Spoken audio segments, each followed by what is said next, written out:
So, hello everyone. Hope you're all doing well. We have Aman here, 23 male India. Thank you for that. Aman says, I remember Mehran, I started talking to you when I was 19. Good, good, good. Thank you for remembering that. Slobodan is here. He's 24, Serbia, male, Slobodan, your boring friend from Instagram. Says, how are you, boss? Thank you very much. It's 1 p.m., 1 a.m. here, 1:07 a.m.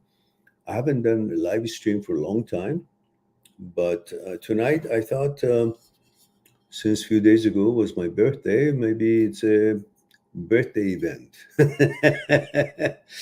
Usually I did live stream every week for years, but because we didn't have enough interest, meaning not enough people participated, I decided to let it go. Although at one time we had lots of people, and when I was talking on Facebook, we had 200 people at a time, around that number for a live stream with your questions. There was another site many years ago that every time we had a live stream, we started there. They had 5 million subscribers, and we had about at least 1,000 viewers every time. But eventually, when that site was no longer in operation and I moved it to my own Facebook site, we had about 200. And then we moved to YouTube, and we still had 40, 50 people every time. Then over time, while thousands and thousands enjoyed the live stream, somehow YouTube wasn't circulating the announcement that we are live. So people wouldn't know it, wouldn't see it. And little by little, we had not enough support. So economically wasn't viable, and I wasn't getting a satisfaction of seeing lots of people here. So I decided to stop it. Now, I will try a few more times, and if I still don't see enough number of supports, I will again withdraw from this event. If you guys don't mind, I'll close the window, be right back, because I think somebody's smoking vape. What is it, vape out there somewhere? And I hate that smell. Just one moment, please.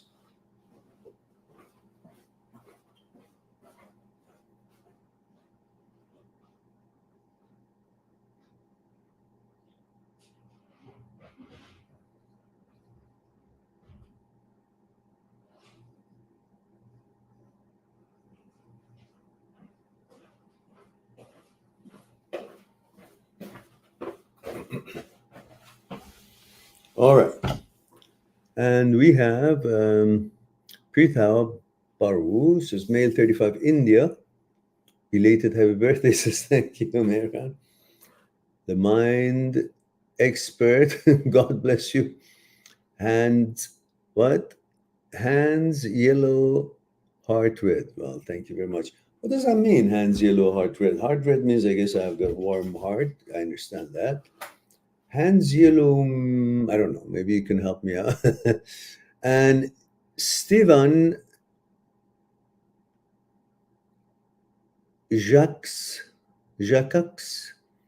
I hope I didn't butcher your name, says, well, it did circulate the live this time. Oh, wonderful. Maybe it's because I haven't had it for a while. But as you can see, with the number of people that we helped throughout the years, it's been about, I think it's about, what is it, 10, 12 years that we've been doing this. But unfortunately, we only have 28,000 subscribers, and that's, of course, not the right number. And even now, today, instead of having thousands, we have 7 people. So, having said all that, I always ask for your help to let people know that this site, this page, this channel is a very informative channel. We have over 3,000 videos on the topic of thoughts, consciousness, fear, desire, ego, on the topic of breakups and how to move on, and what is the inner movement of the psyche when we are going through a breakup, what roles and games your mind plays, and how you can actually regain your balance and move on to bigger and better things. We also have thousands of videos on OCD and intrusive thoughts and OCD subsets and HOCD and whatnot. And we've helped thousands, if not millions, of people around the world. And I have lots of appointments on Skype one-on-one when they want to get deeper into their issues and so on. But yet, on live stream, I haven't yet seen 2,000 people watching. And that's what I say when I say YouTube doesn't circulate it well enough.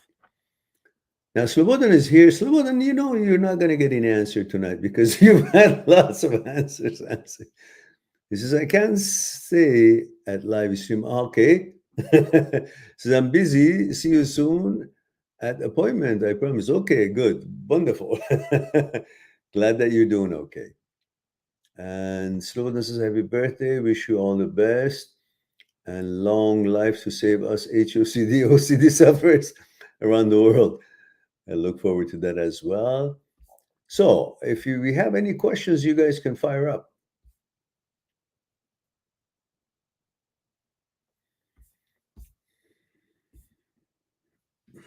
So I await until you guys fire up. And this is actually a, oh, that's interesting. The background is my books. Oh, interesting. Let me change the background. So we'll have a little fun here. We'll change the background to this. And then we get out of this. And now if I bring this here, it would be Hawaii. That's cool. Now, this is a drink I made for myself with almond milk and cocoa, 100% cocoa, cacao, and a bit of a manuka honey and hot water. But the key note here is the, what is it? The almond milk. I made the almond milk myself at home. So I got a kilo of almonds, put them in water, put them overnight in the fridge. And then the next day, we're all puffed up, got a bunch of them, most of it into the trasher, mixer, whatever, not trasher, mixer. And then poured some water into it and have it all mishmashed. And the juice of the almonds and the water. And then I sifted, put all the bits and things out, and it was all beautiful almond milk without the garbage that is out there in the packages that you buy. No canola oil in it, no other stuff in it. And it's amazing, actually. So it's my own cooking here. Miyamoto is here. Says, if you need a thumbnail maker, let me know, Miran. I can make top-notch thumbnails. I will suggest to make videos on self-improvement topics. It's most famous, richer for channel. Miyamoto, how much do you get to make the thumbnails? Because I have hundreds and hundreds of videos without a thumbnail. And even if we don't cover the background, the new ones, if I make some, there's some new ones like this, let's say past 20 or 30 or 50. But what's your price for that? Or if you like to reach me on my, send a comment to me or send me an email. Go on my site and you can send me an email, mehran@mind-that-seeks-truth.com or .co or .com, I think. Or anyhow, you can send me an email and we can talk about it by all means. If your prices are reasonable that I can afford, this channel doesn't make any money. So it has to be really affordable. And I'd be up for that. I could use someone's expertise for that. I used to have Olga make that. She was a Russian young lady, very good at what she did. And that was like 2-3 years ago, before there were some changes in PayPal policies that I couldn't, exchange her art with compensation. Therefore, we haven't been able to be in touch since the war started there. So if you like to get back to me, I'd appreciate it, and we'll talk about it. So from 7, we're down to 5, and the way we go, within the next few minutes, we'll have 0, and I'll just end up and going watching the movie. In the meantime, if you guys like to ask a question regarding thoughts, consciousness, fear, desire, ego, regarding breakups or OCD, more welcome to throw it in. Miyamoto says, I suggest you to make videos on topic like no fab workout, improving oneself. This topic will blow up our channel. This channel have very, very low leash. Well, actually, the topic of breakups is a big topic. The channel is not that it doesn't have a niche, and OCD is a big topic. It's just it doesn't get circulated, and people don't find it because we don't have good enough, maybe quality of videos or thumbnails, or it's not short and quick enough for them. It's a real discussion about real issues, and that takes explanations. And the ones who are looking for answer and they go around different channels, eventually they find the channel, which is this one. They praise it and they get their answers right here. But we are not found as easily as those other well-managed channels. But the content here is second to none. So that's what I have to say about it. So it's not about the niche. We have a very good topics that we follow, but I don't think I'd be interested to make things like these are all self-improvement, so to speak, as far as the issues that people are facing. But anyhow, Miyamoto, what do you think about what I mentioned? And if you wouldn't mind to send me your email and let me know what's the charge per thumbnail, and then I can see if we can afford it on this channel. And Steven says, question, why is society going down the drain, since we know from history what are the signs of decline and have enough evidence of other social structures falling apart, and yet we don't do anything? Now, elaborate a little bit more about your question, because this is a very general and close question, and you want me to guess what you're talking about. I may have an idea what you're talking about, but I like to know precisely so I can address it appropriately. And Miyamoto says, make a new channel and start new journey. And by the way, I will let you know about my charges in email. Okay, thank you, Miyamoto. And Sid Bachlil says, sir, hello, salamu alaikum. Hello, salamun alaikum. And Sid says, sir, I have HOCD for 3 months. I'm 28. Unwanted thoughts don't bother me, but false attraction is scary, sir. Dreadful. How to deal with it? Body sensation pulses in groinal. Well, I have a video called groinal arousal or groinal response. All the questions you asked here have clear videos on it. Just search under groinal in my search engine, or false attraction or false, just one word. You'll see the type of videos that we have there and use them. Otherwise, speaking about it here, it's a lengthy discussion. So if you don't mind, do the search on my channel, and then you'll see the videos that come in the titles, and then you choose a title that is closest to your question. Yash Singh says, hello, sir. Hello, Yash. And Mehmet says, by the way, my HOCD is almost gone. It doesn't have to be gone. It's a matter of knowing how to deal with it. If any intrusive thoughts or any of that sort is there, once you're aware that this is a glitch of the signaling system of the brain, then it doesn't freak you out anymore.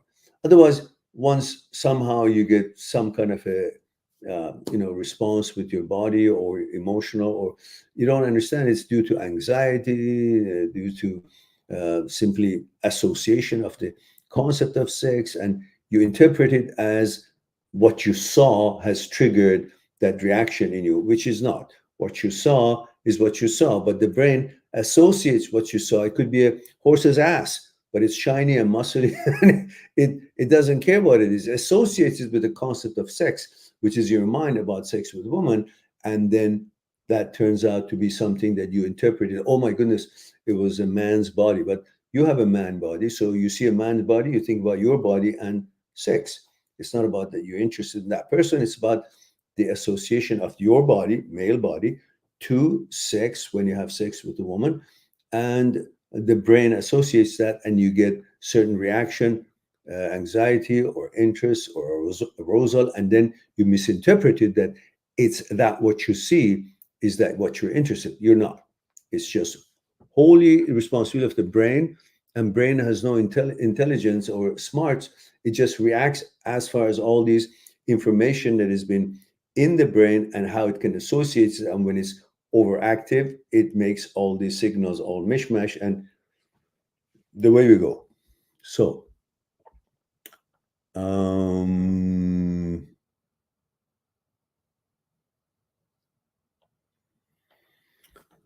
Yash says,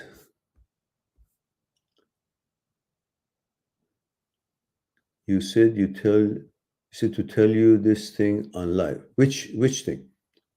So I'm pasting that comment of mine here. Okay, where's the comment? Steven says family life, dating, and mental health. Stefan, can you elaborate on your question? Because, oh, I see, here it is. It says, why society is going down the drain, since we know from history what are the signs of decline, again, and you are meaning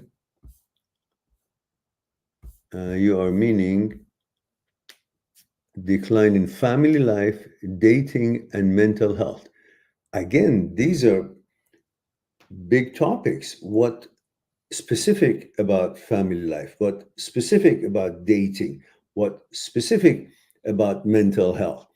Help me out here with the question. Otherwise, these I can talk for days about different aspects of these, but it may not be what you're looking for, and it's just going to take more time than is necessary. Make it specific, Esteban. I'd appreciate it. Yash says, so I'm posting. Okay. So where is your post, Yash? Joseph Casano says, where are you from, and when do you usually go live? Joseph, I used to go live every week, usually Saturdays at 1 p.m., my time, Vancouver time. And sometimes during the few years ago, for the period that the whole world was causing people to panic, we were going live every night just to keep people, busy with something that they could do at home. But since we didn't have enough interest as far as the number of participants, so I thought it's just a waste of my time and it's not obviously needed. While thousands and thousands or hundreds of thousands or millions of people have been helped through the over 3,000 videos in this channel, somehow the live stream wasn't circulating, and then I decided to stop it. And since I've stopped it, I have more appointments on Skype, because when they want to discuss their issues one-on-one on Skype, they go on my site, mind-that-seeks-truth.com, mind-that-seeks-truth.com, make an appointment for discussing what's concerning them one-on-one on Skype. So since that happened, I guess I decided not much live is necessary. But a few days ago was my birthday, so I thought maybe we'll have a birthday live stream so people can enjoy and spend some time together for the ones who've always been here, and so on. I'm here in Canada, Joseph, in Vancouver, Canada. Joseph says, I love to ask some questions, but unfortunately, I have to go to school soon. Okay, go to school, and then some of the time, maybe you can go on my channel and put in the word that it concerns you, and you'll see how many videos come out on that topic. You can watch the videos, or next live stream, make sure you subscribe and click on what is it, the bell, and choose the word or the option all or always.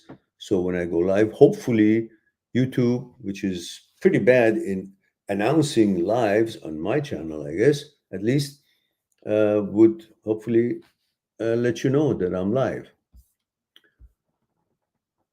Yash says, the main problem I have with this HOCD is that whenever I am going to have something to eat or drink, a image of a penis pops up in front of me. And it is a disgusting thing. Why is it disgusting? Penis is hanging up in front of you. Don't you like your penis? I mean, there's nothing disgusting, but I know the picture of the suggestion of somebody else's penis, yeah, it could be disgusting to you. Depends, depending on your inclination, of course. So, so you just, okay, some people, might be of different inclination. They might like that. So we're talking about you specifically in your case, which is you are a heterosexual and you don't like that to be of any suggestion to you. Okay, well, treat it that way. When you're walking in the street and you see something in the corner of the street that you don't like, you don't approve of it to be there, you find it offensive, what do? You go pay more attention to it? Or you recognize what it is and you conclude that this is not something that you're interested, and you walk them by. You keep going. Same thing as Dr. Schwartz explains, the 4 steps of OCD, which could be used for HOCD as well. Intrusive thoughts show up, images show up. So when you see something that is not of your interest, not in line with your values, what do? You pass by a restaurant and there's certain kind of food there, maybe a smorgasbord. You pass by the ones you don't want, but they're there. So what? They're there. You allow them to be there just because they're there, you're not going to use them, eat them, touch them, whatever. You move on. You see a good steak or you see a good vegetable dish or whatever it is, you choose that. Same thing in life. You go into a bazaar, there are hundreds of stores, salesmen are trying to sell you something. But you pass by every booth, every store, and you don't go in because you don't find the product that they're selling is of interest to you. So you pass by, but you allow those stores to be there. Some other people may like it. Okay, come and take it. But you don't. So you pass by until you find the store that sells or offers what you're looking for. Now, in life, the same thing. You pass by a street, there are so many things that you're not interested in. There, behavior that you're not interested in, there, restaurants that you're not interested in, people who are talking loud or saying things that it's not of interest to you, the vocabulary they use is not of interest to you, or their activity is not of interest to you. So what do? You go tell them that, hey, you shouldn't be here because I'm here? No. You let them be. You just walk on by. You do your own thing. And that's how you deal with intrusive thoughts. They show up, you recognize what they are. It's not of your liking, it's not interested in you, interesting in you. You recognize them and you say, okay, but I'm not interested. You move on, put your attention to something else. It's no different than the OCD that you have. Let's say a feeling of anxiety. Number one step, as Dr. Schwartz explains, is to relabel. Relabel a feeling that comes to you means interpret it. In other words, give it a label. So you feel anxious. So you tell yourself, I'm feeling anxiety right now. So you translate that feeling to words, explain it to yourself. So no longer that feeling is a hidden feeling or a feeling that is incognito, you expose the feeling. I'm feeling anxiety right now. Now, number two is you reframe. Reframe it, meaning you say, do I feel something wrong or something is wrong? Then you look and say, there's nothing wrong. So I feel anxiety, but there's not wrong. So I feel something is wrong, but not that it's really something wrong. So now you explained it to yourself that I feel anxiety. Now that's the feeling I'm going through. And then, is there something wrong? I check. No, there's nothing wrong. Maybe there's some wrong, but that's not what your feeling is telling you there's something wrong. So you clear that. So now it's not a mystery anymore, that feeling. You explained it.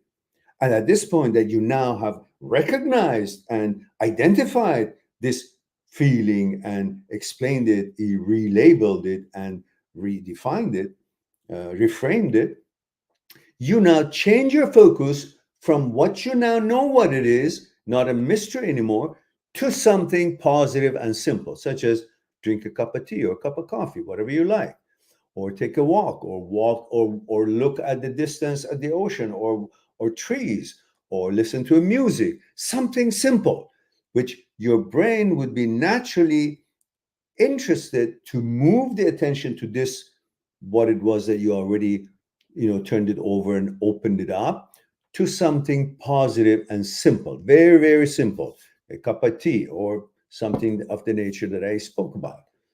Then when you do that, the brain revalues that you prefer this and this has got no value. And when you do these three steps often enough, the fourth step, which is revalue in your brain, takes place automatically. And after a while, all four steps happens automatically without you actually going through relabel, reframe, refocus, and revalue. So this is the way you reprogram the brain. So naturally, next time when you walk in the street, you see a dog poop or something of the nature that you're not interested, maybe a fruit that is falling on the corner of the street and you have no interest in that. So you see it, recognize it. Now that is not a mystery anymore. You recognize, you saw it, you have no interest. Then you turn your focus away from it to your distance, to your destination, to where you want to go, or something that is of interest to you, and you walk on by. Same thing. A thought showed up, an image shows up that is not interesting, it's not in line with your values, and you may have a certain kind of a negative feeling towards it, which you change that negative feeling as nothing disgusting, but it's something that I'm not interested in.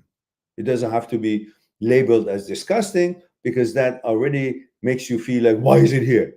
Well, disgusting or not, to some people is not disgusting, to you is disgusting, you know. So don't dwell on that. Just simply, when such images come to your mind, you recognize it's not in line with your values, not of interest to you, then you go on to what it is, put your focus on something that you want to do. So every time you do this, the brain learns that these sort of images, he's not going to pay attention to it. He's not going to have interaction with it. Brain wants to take your attention to have interaction with. Brain wants to say that I am you, I am above you, while it's not. It's just an organ. So you don't give it priority. You let it know that I make the choice of what I want to put my attention to, what I want you to work for me as the attention that I want for you to put on that to finish my task. Then the brain reprograms itself that when these images show up, it just takes a second for you to recognize and move on, not stuck on that. The less you stuck on something and evaluate it for a long time, the more the brain understands you have no time or interest for these type of suggestions, images, or thoughts. And then eventually it learns by conditioning that it shouldn't come up with this, because if it comes up with this, it cannot take your attention. And brain wants to get your attention to say that I'm here, I'm alive, I'm important. When you don't give it importance, it behaves and learns. That's the way you reprogram your brain for these sort of things at this type of a issue. Okay, I hope that was helpful to you. And Bruce says, hello, Mehran. It's my first time here in the live chat. Well, delighted that you're here. Welcome. And he says, Bruce, would you allow me to open the window? It's a bit warm here.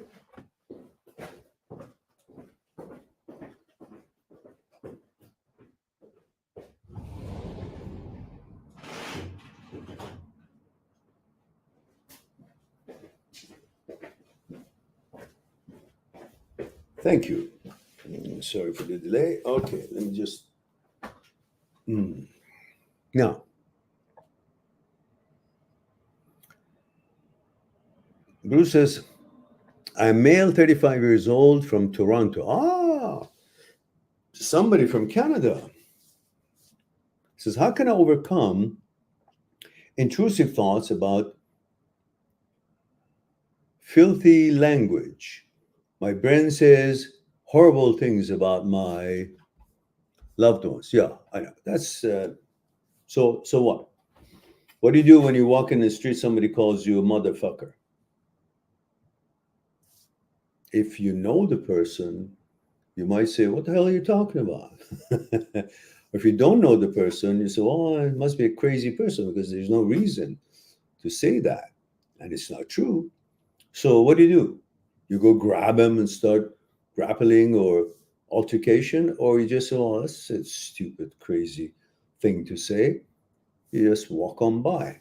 Now, the same thing with you in suggestion of the brain.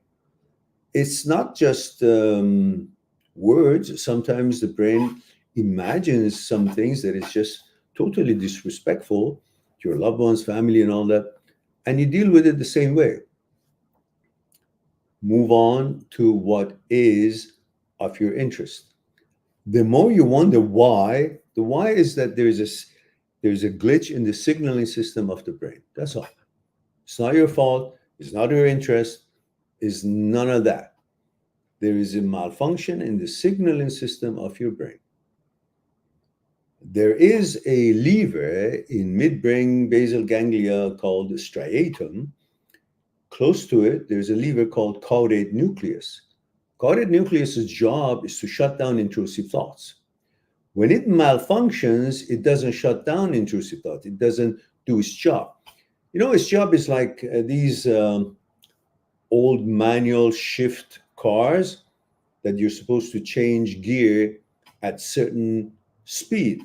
So if you remember in movies, maybe you guys don't remember, there was at the time there were cars that the shift gear was not automatic, it was manual. So it'd go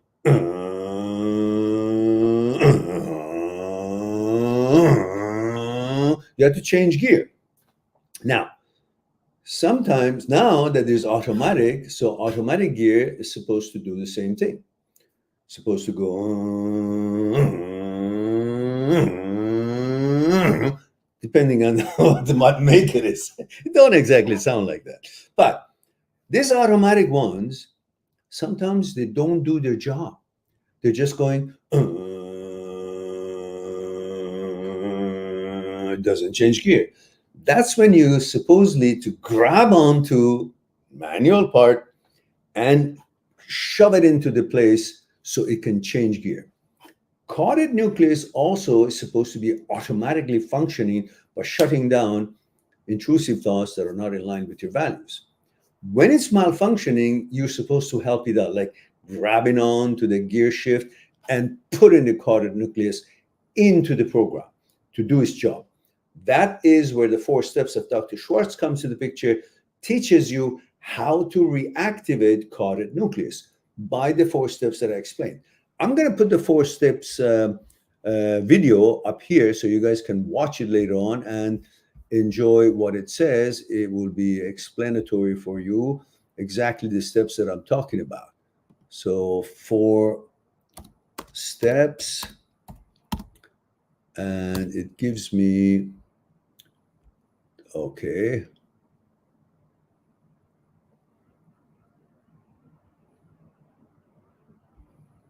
All right. Now, Dr. Schwartz's 4 steps, they're in 4 videos. One is like 2 minutes, 7 minutes, 8 minutes, 5 minutes, but one of them is got all four, is 21 minutes. Now, when you go on my channel, if you put in the same topic, says explaining Dr. Schwartz, the 4 steps for OCD sufferers, if you put that in, there's 4 videos come in, and you can choose the shorter version if you wish. But I'm putting the longer version here, which has got all the 4 steps explained in there. And of course, for anyone who has an appointment with me, I'll send you the text so you can read as well. And that would be easy. For now, this is the video they can enjoy. And so you can watch that 4 steps and deal with that glitch to, so to speak, help the caudate nucleus to reprogram itself to be able to shut down these intrusive thoughts and so on. But you can use the same kind of steps that I just explained to another caller of ours. I don't remember his name. And those 4 steps are also can be used for the words, intrusive words, or the filthy words, as you call it, to your loved ones, and you reprogram. But the main thing is that you refocus from it. Don't spend time with it. The more you spend time and wonder why and how disgusting it is and all that, the more you're interacting, giving energy to that movement of the brain, and then it thinks that you're interested, so it makes more of that. But the less you're paying attention to it, says, okay, you say, fuck my mother, okay, fine, that's nasty, but, I go on. And because it's a thought, it can never become an actuality by itself on its own, because brain has no such power. Only you can choose any of these thoughts, and with your help and your physical help, bring any thought to fruition, to actuality in the actual world. And it has no power, brain by itself. So it's a no threat. It's just nonsense. And, it's like a disrespectful person says things, but cannot even make it be a true thing. So it cusses and goes, and you just consider it a disrespectful person. That's all. But the less you pay attention to it, the more that person knows that these things are not smiled upon here. They're frowned upon. They're not paid attention to, and it becomes embarrassed. The brain also gets embarrassed when you don't pay attention to these things and you keep going. Refocus on something positive that you're interested in, and eventually it begins to learn. At least that one way that we can discuss as quickly as possible on this program. All right. I hope that's helpful to you, Bruce.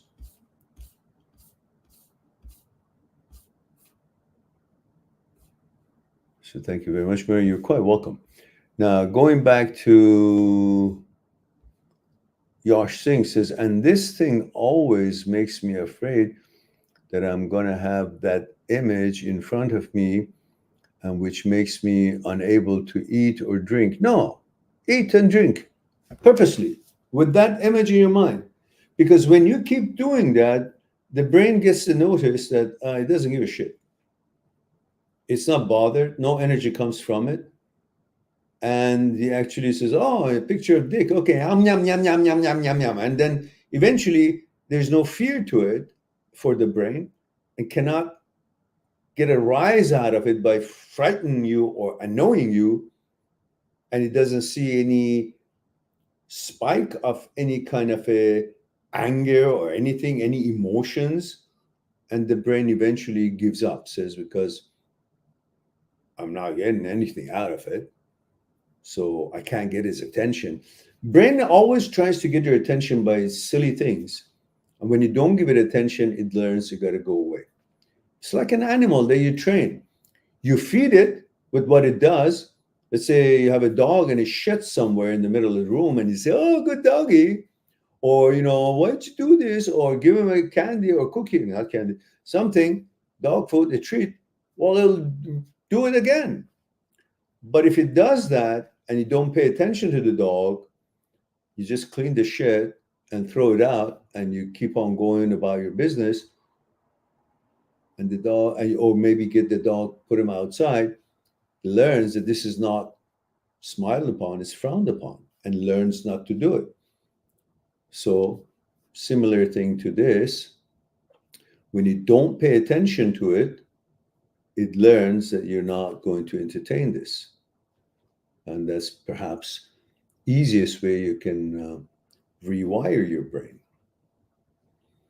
But the more you wonder and get angry, give it emotion, it feeds on that emotion and takes that as a signal that you actually it can have your attention. When you don't give it attention, then it knows, okay, he's being ignored, and it stops doing it eventually. All right. And Sid Bachlil. Hey guys, please do let me know your age, where you're tuning in from, which country, which city. So, Sarah, I have OCD when I am 14, going crazy OCD, health OCD, DPDR, breath OCD, now HOCD. Is this pure OCD? So I don't know what you're really talking about. Pure O is when it's a mental intrusive thoughts or mental OCD, where you don't have a physical ritual to respond to your obsession. And the other OCDs are the ones that you have physical ritual, like you think your hands are dirty, you go actually physically wash your hands. So the ritual, the compulsion is washing the hand. But the compulsion in the brain is not physical ritual response. It's about the brain. And so there are different ways of handling that. Cognitive behavior therapy or the response therapy. These are different standards for pure O. But then, of course, Dr. Schwartz 4-step for OCD with those thoughts and visual images and all that is also another way of going about it.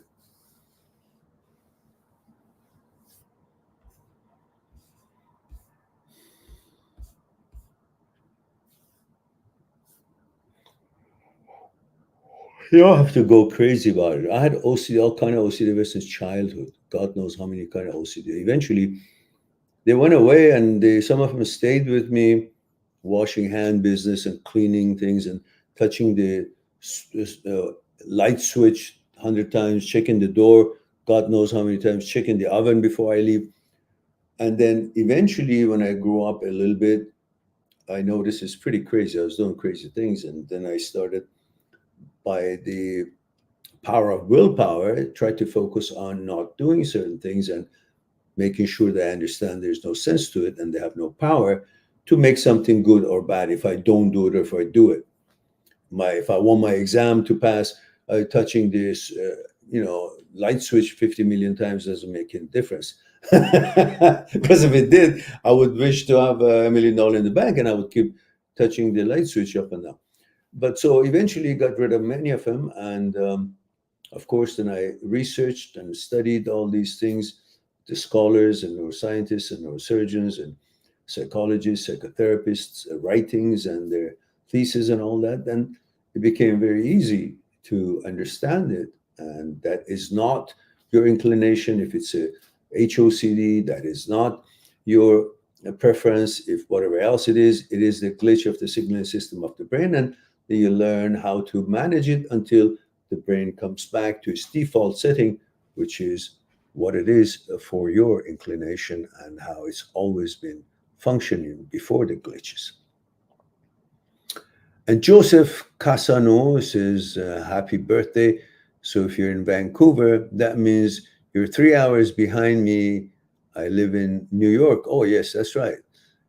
So if you go live on Saturdays at 1 p.m., this would be 4 p.m. for me, Easter time, just trying to get on. Well, yeah, that if I do, but I'm not saying I'll go on Saturdays at 1 p.m. I could go anytime now because sometimes you go like it is about 2 a.m. right now. Depends on what I'm doing, how I feel, and if I find it necessary to catch up with you guys and remind you that there's a channel here with 3,000 videos here, and you can just go in and find what you're looking for, and you can go on my site, make an appointment for discussing what's concerning you one-on-one on Skype. But I don't have a schedule now for the live stream. I randomly just go on. But if you click on bell, subscribe, click on bell, and use the option all or always, hopefully YouTube will let you know that I'm live, and that would be good. And Joseph says, I'm just trying to get an idea because I've never seen you go live, and a few of your videos were God sent for me. Okay, great. Would really love to be a part of the live stream. Yeah, I love for you to be part of the live stream and participate, put questions and so on. But as I mentioned before, I used to go live every night for the period that the world was going nuts and they were having psychosis about all these flus and all that they were calling it a certain name and brainwashing people. But then after a while, I used to go once a week or 2-3 times a week, depending on what the time was allowing. Once a week for a long time on Saturdays, 1 p.m. But then not enough interest, not enough crowd. I eventually thought it's just waste of time for everybody, and I stopped doing it. There was no economic viability, no support there. And at the same time, it was taking time without having enough people here to enjoy it, benefit from it. And since I stopped doing a live stream, mind you, I've got a lot more appointments, private appointments, that they go on my site, mindthatseekstruth.com. Mindthatseekstruth.com. And they make an appointment. We talk one-on-one on Skype from wherever they are in the world, and we discuss their issues in depth. So I guess that works out better for me because people get what they're looking for, and at the same time, channel gets support with. But in this way, there wasn't enough, so I stopped. Sid Bichel says, happy birthday, thank you very much. And Yash Singh says, and many times it's like food become that penis. And I know it sounds like I'm crazy. No, it's not. It sounds like you're crazy. A brain does malfunction. Like any, funny thing is that when your intestine malfunctions and you have a diarrhea, you can clearly understand and appreciate that. And you say, okay, I have a diarrhea, some glitch. Now you go get some medicine or however you deal with it, maybe some rice and yogurt, and you remedy the malfunctioning intestine and back to its default setting, how it's meant to be functioning. Now, the same thing, when the brain goes berserk and makes faulty signals and sends out emotional danger signals, but overactive amygdala, and then prefrontal cortex is there's a danger signal coming, but there's no narrative. So let me give it a narrative. What is the one that this person is most concerned? Maybe his sexuality, or maybe the food that he eats. Whatever it is, it associates that with that, gives a narrative to that emotional danger signal that overactive amygdala sent out to protect you. And therefore, prefrontal cortex gives it this narrative that is to itself makes sense, but then it's got nothing to do with your values and your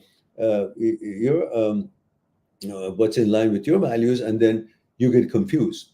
It's a glitch in the system, just like your intestine is having diarrhea. The brain gets a certain kind of a mishmash, and you now got to help the brain to rewire itself through neuroplasticity and get back to its default setting. So don't panic, and it doesn't mean anything, those images. Okay, so be there, fine. What's going to do? No matter how many images of penis or this or that show up, it's not, you're not going to be eating any of it. So it's just going to be, okay. But because it's not in line with your values, you actually get anxious about it. What the hell is it? And you become angry or become, just don't respond. Don't react. Okay, so what? What do you do if you walk in the street, see someone taking his pants off and his dick is showing? What are you gonna do?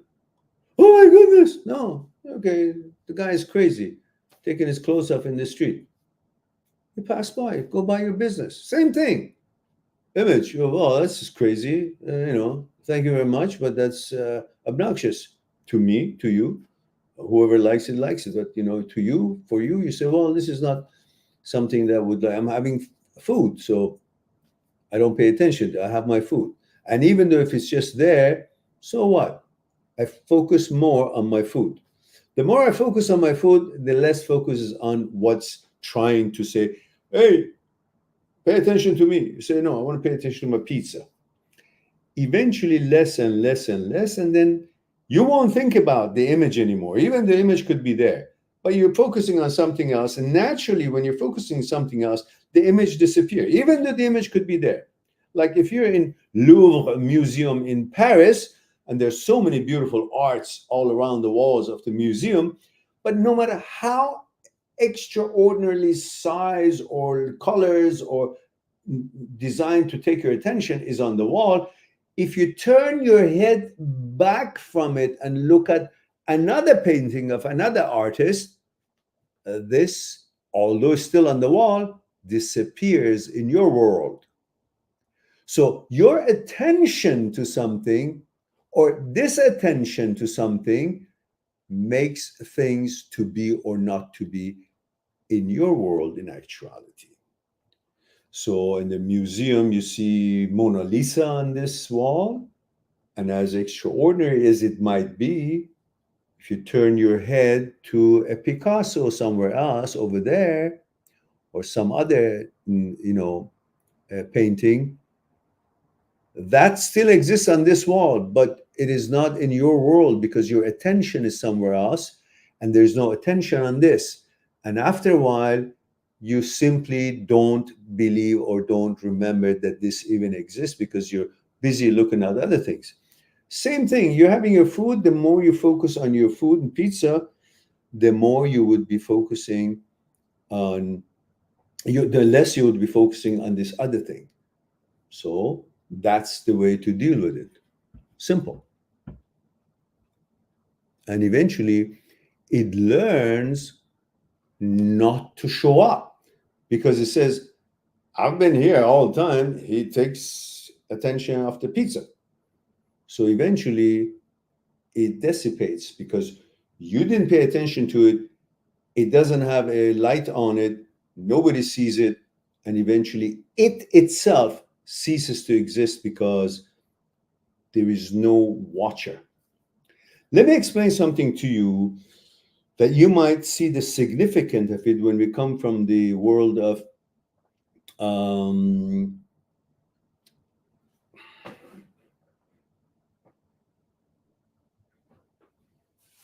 I want to explain to you a laboratory experiment that was done in quantum physics.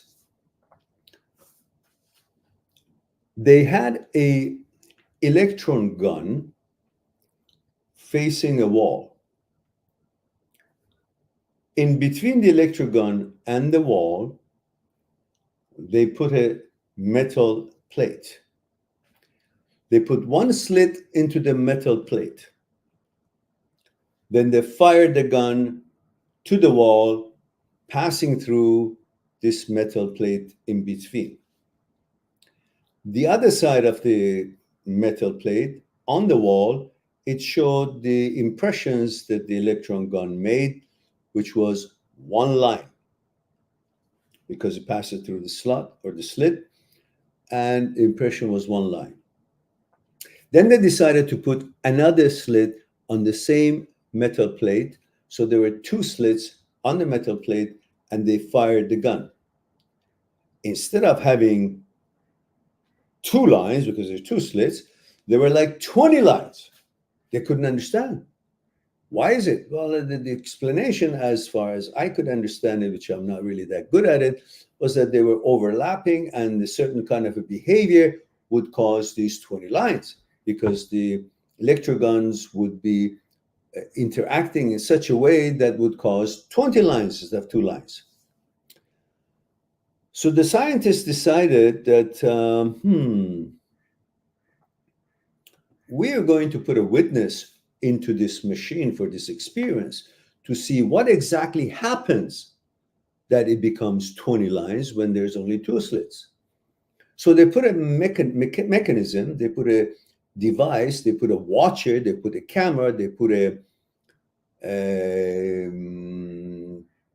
measuring instrument to witness what happens in this experiment in this machine. Now, lo and behold, the instrument, the machine, the camera, so to speak, the measuring device is not part of this experiment, is it?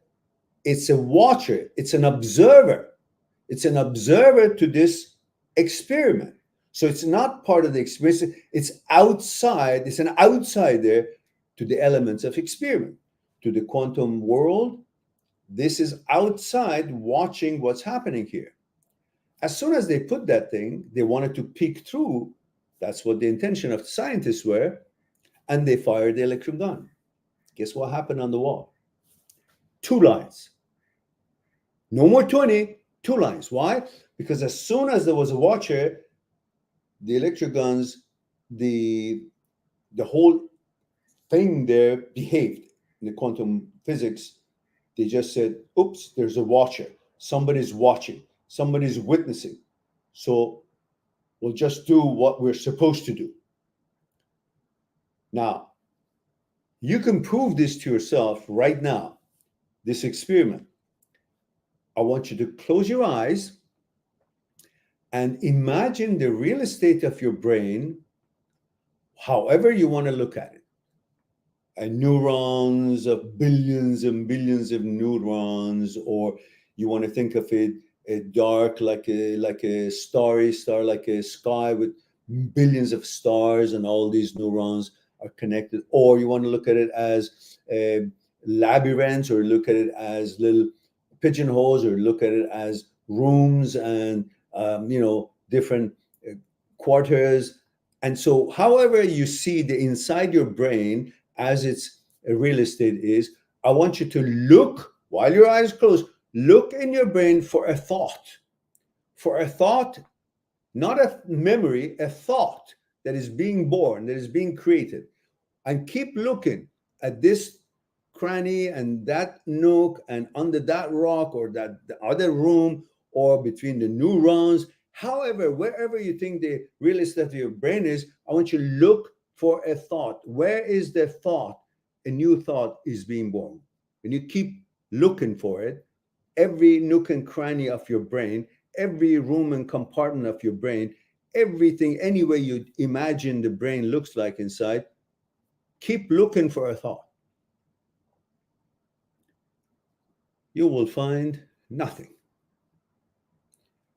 And the ones who found nothing, put a 1.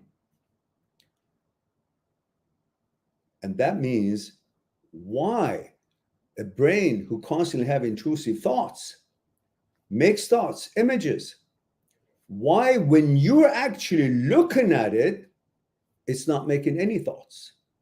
Because you are that observer, not inside that electron gun mechanism, that experience. You're outside of that. You're outside of the brain. You're not part of the brain. You're not the brain. Brain is not you. You're outside of the brain. You're not part of it. So brain, when you investigate it, when you're watching, observing it, brain behaves. No more intrusive thoughts. There is no thoughts. Forget the intrusive. There's no thoughts. And that's what tells you, when you not pay attention to these intrusive thoughts, but you're paying attention to some other thing of useful to you, what the brain makes or what you want the brain make, eventually the intrusive thoughts learns that it doesn't produce, because you're watching, and your watch and your attention is on another thing. Similar, not exact example, but similar to the idea of You're watching, but you're watching something else. You're not watching that. And that cannot take shape because you're doing something. Not that you're watching the thought, you're doing something with the thought that you selected. You didn't select the intrusive thoughts. The more you deselect intrusive thoughts from your attention, you don't give your attention to intrusive thoughts, and the more attention you give to other thoughts that are being there that you like, you use, you can use it, it's good for something, the more they dissipate. Now, this is reverse of what I said about the experience, but I wanted to show you that you're not the brain is not you. So all these things that it makes, it really makes no difference to your life. It just distracts you. And in order for you not to be distracted, you pay more attention to what you want to be attracted to or pay attention to. And the more you ignore what you want to be distracted by. And the ones that are taking your attention out of turn, they'll disappear. So an example that was very interesting, but maybe not exactly what I wanted to use for this example. but I don't see you guys put a 1 in here, the ones who actually couldn't find the thought when they were looking for. I wouldn't mind if I could see how many of you actually did that exercise. No? Nicholas, you saw something, but you didn't see a thought being born. Because if you're actually looking for a thought, in the process of looking, you're watching the process and the mechanism or the function of the brain, and the brain, as it happens in the quantum physics experiment, ceases to make thoughts, intrusive or otherwise, which means you're outside of the brain. And when you're outside of the brain, doesn't matter what brain conjures up, cannot affect you, because it's only limited to that imaginary virtual environment that the brain is existing. Brain lives in a virtual world. In virtual world, it cannot tell what's actual, what's virtual. So when it comes up with some kind of a fictitious or imaginary image or thought, it cannot tell if it's virtual or actual. Therefore, it considers it actual because to it, the virtual world that it's living in is an actual world. It's the only world it knows. And when it notices something in the actual virtual world that we live in, it can't tell that this is virtual, that's not. It thinks they're all virtual. So when it conjures up something in a virtual world, it thinks of it as an actual world, therefore orders the brain orders the body to react. The body reacts not because it agrees with that what the brain considers real to be real. The body reacts because the brain has a power to make body react to whatever the brain says react. When it has a glitch, body still reacts to what the brain considers it actual. But in fact, it's not the choice of the body. It's not your inclination. It's not your preference. It's not your values. It's just the mechanics of a relationship between brain and the body that makes body react to some thought, but that thought has nothing to do with you or to be your choice. It's simply a power that the brain has over body. Simple. Sometimes you think an ant is crawling up your pants, or you start scratching it because the brain thinks that's an ant while it's some sensation and makes you scratch it because you think it's something itchy there. But in fact, there's nothing there. But the brain created that feeling or sensation. But in actual world, when you look at it, there is no ant, there is nothing, there is no bite of any insect.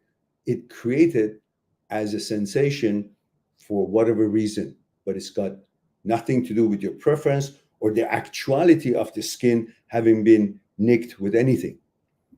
Same thing, the brain causes some kind of an image and then makes the body react to it, in some cases arousal, and you guys think, oh my goodness, my inclination is changing. It's got nothing to do with that. It's the brain's association of whatever it sees to the concept of sex, and it makes the body react to the concept, not to what it is that it's imagining. Now, some things that the brain creates, you just got to know that this is a virtual world. There's no reality to it. You don't have to pay attention to it. And for that reason, eventually the brain reduces making these images, and eventually they dissipate. So you rewire your brain through neuroplasticity.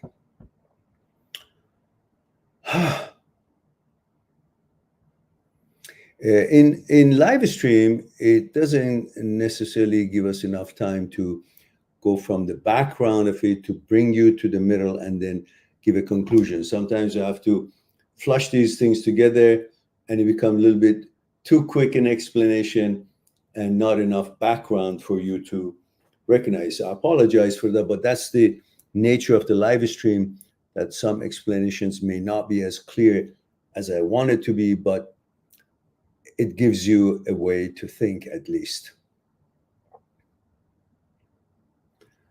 Derek says, what about an intrusive felt sense, such as feeling blocked or constrained? I don't understand that. If you will kindly example, I don't know, such as feeling blocked or constrained. Give me an example for me to understand. And Melanie, guys, please don't forget, our idea was to let me know your age, gender, where you're tuning in from. What is your age? What is your gender? And what city or country you're tuning in from.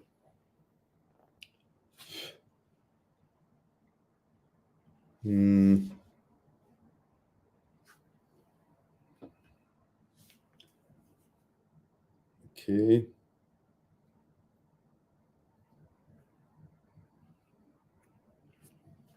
All right. Said Bachil says, male 28 from Morocco. Thank you for that. Appreciate that. And Melanie says, I'm 21, I'm female, and I'm from El Paso. Ooh, El Paso. Horses? I mean, why did they do horses like that? You can see my instructor in show jumping, Colonel Neshati, was a god in training horses. Educated in military school of France, Saumur, France. An amazing man. I had the fortune to be trained under his supervision, and I enjoy riding. I haven't ridden for a long time, but when you say El Paso, it reminds me of the Western movies. That's why I said the horses. Melanie says, yes, horses. Yeah. I can consider them like my family. When I see a horse, it's like I see my family. It's just like I want to hug it. All my youth, I was in training for show jumping, and it was a serious training. And yes, I've had my share of important events, and it was very exciting all the time. So let's see, what else we have here? Did I miss anyone?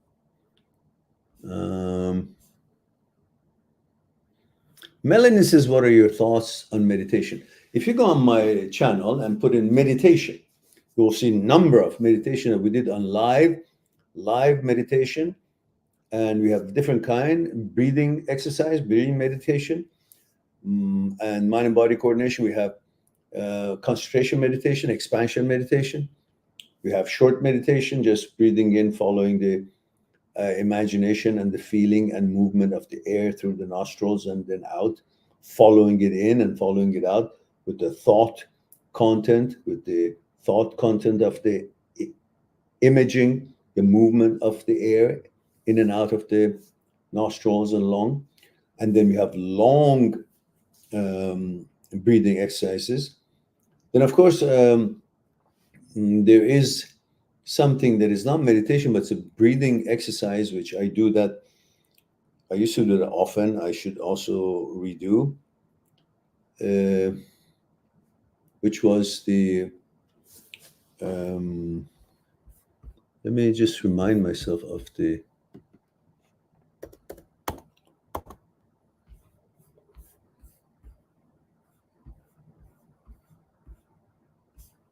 Wim Hof, yeah. It's a Wim Hof method that it's also very interesting that you breathe in big and you breathe out big, in, out, about 30, 40, 50 times, as many as you like. And then when you exhale, give out, you don't breathe in anymore. And you have expelled the CO2 out of your system so much that you actually have lots of oxygen in, and then you don't need to breathe for a while. And I think I went as far as 2.5 minutes, or maybe even 3 minutes, I'm not sure. And it's quite of an experience, which is also very resetting the system, and you feel amazingly great afterwards. But these are fast movements. The real meditation, these are not meditation. The real meditation is when you do the long breathing meditation or long concentration expansion meditation, which I have the videos and instructions on them for on my channel. Just put in meditation, it'll show up.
All right, let's see what we have here.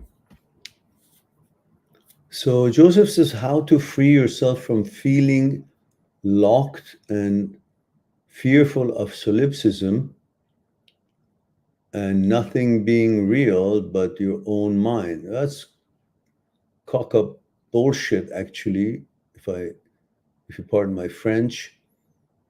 It is absurd, but always something that comes back for me and causes insane suffering. Well, the brain can suggest anything, but if you think brain is above you, then you get caught with this belief or following and wondering what to do with it because my mind thinks that way. No, you are the judge of what brain produces, not the follower of what brain produces. You are the awareness. This is the brain. You are the awareness above the brain. And that can be proven in two simple ways. Because you are the awareness, you're above the brain. Therefore, what brain suggests that only the mind exists, nothing else that the mind exists, is fucking baloney. Because if only brain exists, or what is in the mind exists, Why the fuck do you need to eat to live? And if what is in the mind exists, then why do you breathe? Because the breath is not in the mind. Once you close this for a second, and I tell you, the fucking brain understands that no, what is out there is actually real, and I need that to breathe, to exist, to bring it in. I, in my mind, cannot produce the air I need to survive. And I, in my mind, cannot imagine pizza and then get full in tummy and get nutrients. No, I will die if I just wait for the food in my mind to nurture me or give me nourishments. Simple. You don't need anything else, really. That's all there is that you need. But further to that, you are the awareness. You're above the brain. Why? Because you lived for millions and millions of years. Before, only 40,000 years ago, you were given this brain. This brain that tells you nothing outside my mind exists or real didn't even exist 40,000 years ago. But I did. My ancestor did for millions of years. Without this brain that tells me nothing outside of me exists, nothing is real, wasn't there, but I was there for millions of years. Huh? How did I survive if nothing outside the brain exists? There was no brain to have created my image in itself to say that this was an image. I actually existed. I ran, I slept, I hunt, I had sex, and I had no ability to think or speak, but I had no interaction or interference or intrusive thoughts or any mental trouble that we have in the name of OCD and OCD subsets today, all because the brain was given the ability to speak, and thinking ability was given to us 40,000 years ago. Before that, we had no difficulty knowing what is our gender, what is our plan for the day, what do we need to eat? Everything was instinctive. We had no doubt about anything.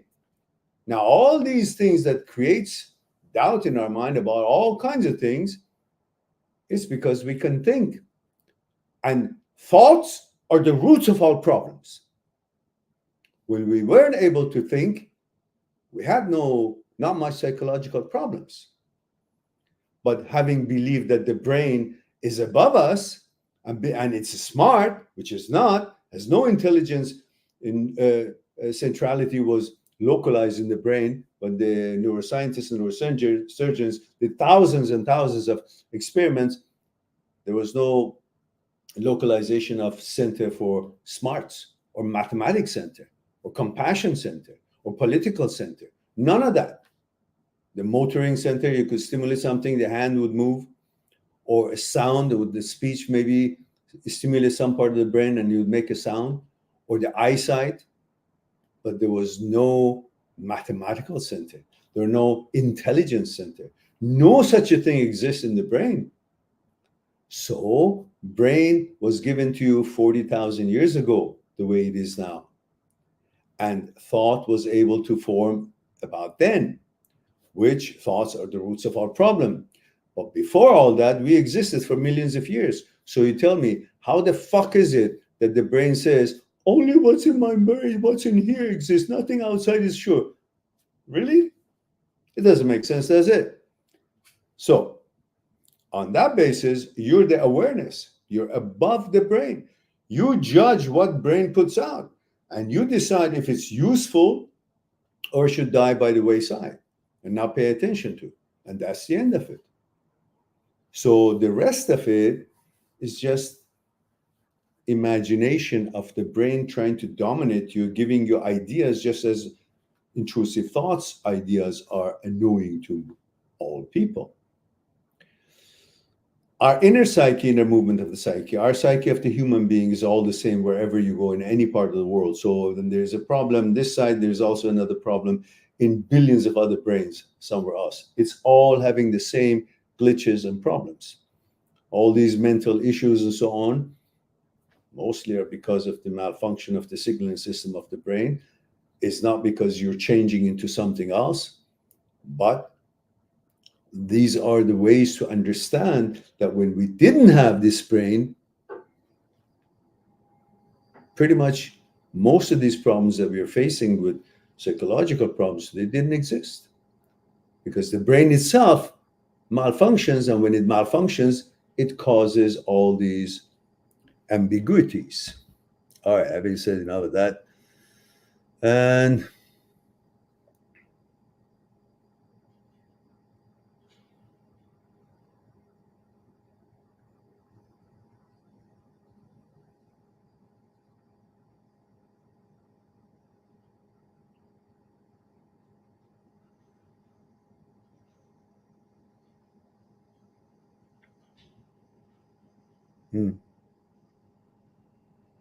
well, one of the bigger problems in OCD and things that I have faced with in regards to my clients and some things that we believe our brain. That's the problem. Why do you believe your brain? It's a bunch of neurons. There's no intelligence in it. There's no way in the world that you should believe an organ as if it's flawless. It malfunctions like your kidney malfunctions, or liver has extra or less enzyme that it should produce, and then you remedy it. You recognize these malfunctions, but you think the brain doesn't malfunction. Anything that it does is right. Who the fuck says that? And most of the problems these days, maybe in some cases a lot more than the physical problems, is psychological problems. Why? Because this thing gets rotten, mishmash. All the connections goes nuts sometimes. So we got to also learn how to bring this back to the default setting. We can't just simply agree with whatever it conjures up. So, oh, because it's on the screen of my head and because it's top of my body, it's my head, so it must be right. No, it's an organ. It happens to be up there. There we go.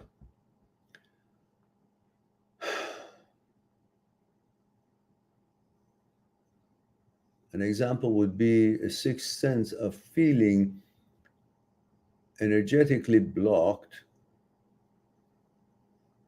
Oh, most of us really don't feel the sixth sense often anyhow. So I wonder why you're looking for it. Just let it show up whenever it shows up. And if it doesn't show up, don't keep for it. Don't look for it because we can't find it. There's nothing that we can find. So, oh, that's the sixth sense of mine. Here it is. So I'm not quite sure. I'm not an expert in that field. Perhaps you may want to address it to an expert on that. But as far as I can see, that I says, I feel it has tension in my head. But, because you're looking for something that none of us can find. But you think you're supposed to be finding your sixth sense. There's no such thing. I've never found my sixth sense. If I feel something uneasy, well, okay, that's maybe sixth sense. I don't know. I don't give it a name, but I say, okay, I feel uneasy. I don't want to go in there. That's in Aikido, we say we keep one point. That's when we're in harmony with the universe. And if there's a interruption or a certain kind of a disruption or a flow differently than it's supposed to be, we feel the wave uneasiness at the one point, which is about 20 centimeters lower the abdomen, lower the navel. And that's where supposed to be the mind and body coordinated, where the universe, you and mind and body are becoming one. And that's where the flow of the energy is from all corners of the universe in the philosophy that I follow. And therefore, that is where everything's supposed to be concentrated. I forgot where I was going with this. Yeah. So if it feels uneasy there, then I could feel that, okay, something is wrong.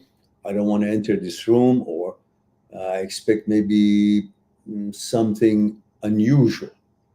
This is like the old samurais who wanted to enter a room would feel something, which would feel the certain negative energy from that behind the door. Could be somebody waiting for them to enter and chop their head off.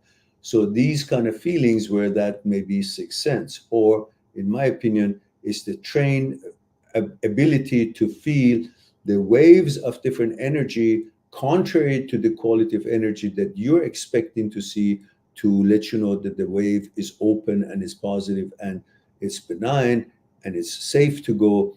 And that's when you see that division or conflict between the two qualities of the energy, And that's when the one point is not settled and you feel sixth sense, something.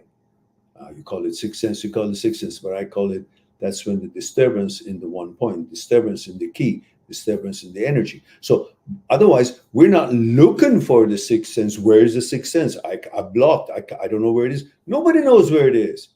It's a trained feeling that I explained it the way we have learned it, but there is no way you can be looking for where the sixth sense is that you call it blocked. So let it go, let it be blocked. Don't look for it, and it won't be blocked.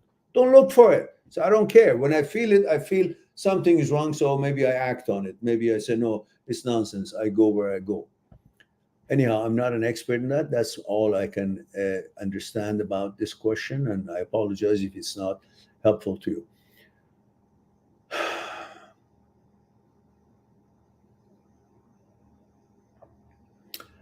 Joseph says, I would have never even had that dumb solipsism crap in my head if I didn't get exposed to it from someone else. Didn't think of that as a kid. Took IST as a teenager, or LSD as a teenager, and then all these crazy ideas. Yeah, well, okay. I understand, Joseph. Well, guys, it's been 1 hour and 28 minutes we are on, and perhaps it's time for me to let you guys go do about your business. There are 9 people here. Thank you very much for being here. So I look forward to our next live stream. And again, I thank you very much for being here, giving me the opportunity to share a thing or two with you. I look forward to our next live stream. In the meantime, be good to yourself, to the others. I'll talk to you soon. Bye for now.